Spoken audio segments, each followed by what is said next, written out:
for stopping in. Today I'm going to share a recipe for pumpkin spice bars.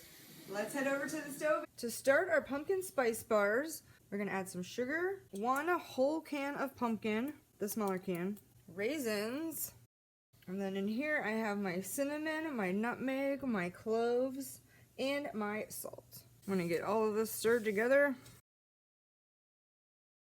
We just want to give this a chance to come up to a boil now. While our mixture on the stove is heating up, I'm going to prep our baking dish, a 9x13. Just spray it with some Pam. This is getting pretty hot. Check it and give it a stir. We also have the oven preheating. All right, this is looking good. It doesn't need to 100% boil, just get hot. Now that this is hot and everything is incorporated, we are going to turn off the heat, remove it from the hot burner, and let it cool just a little bit.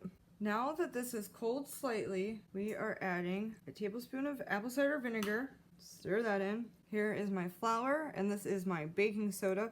We want to mix these a little bit, and you want to have your oven preheated when you're mixing this and ready to go in. The baking soda and the vinegar will have a chemical reaction which will make bubbles, which will make your bread less dense. But you got to do it right before you put it in the oven, or it will fizzle out and it won't make a difference.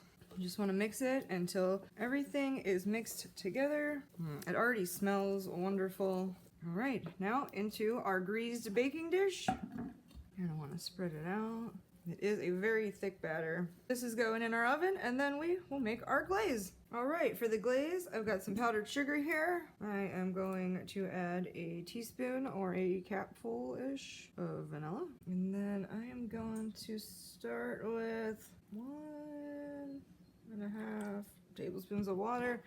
We want this to be pretty thick. It will melt on top of our spice bars, and then it'll get thick again when it sets up. But we don't want it running off. I'm just gonna add a splash more water, a tiny bit. I don't want to break up the top of my spice bars when I put this on, even though I want it to be really thick. That's the consistency we got. Just a splash more. There we go. Alright, now just wait for our spice bars to finish. I've just pulled our pumpkin spice bars out of the oven. You can see it's starting to brown along the edges, and it feels like it's done. It like gives a little bit but bounces back. We gotta let this cool and then we'll glaze it. The pumpkin spice bars have cooled down a little bit, and I am going to start putting our glaze on.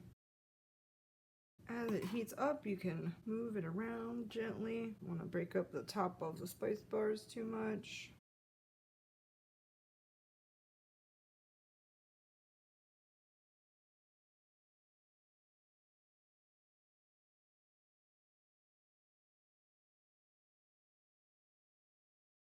And then optional, if you like, you can sprinkle the top with nuts. It will nicely stick into that glaze. Half of the family likes the nuts.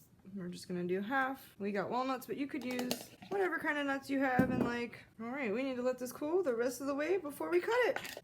It's cooled down enough that we could get a piece out. This is a delicious fat-free dessert. It works well as a dessert, but it's also great with coffee for breakfast. Thanks for stopping in to see what we were cooking. Please come back next week and see what we have for you then.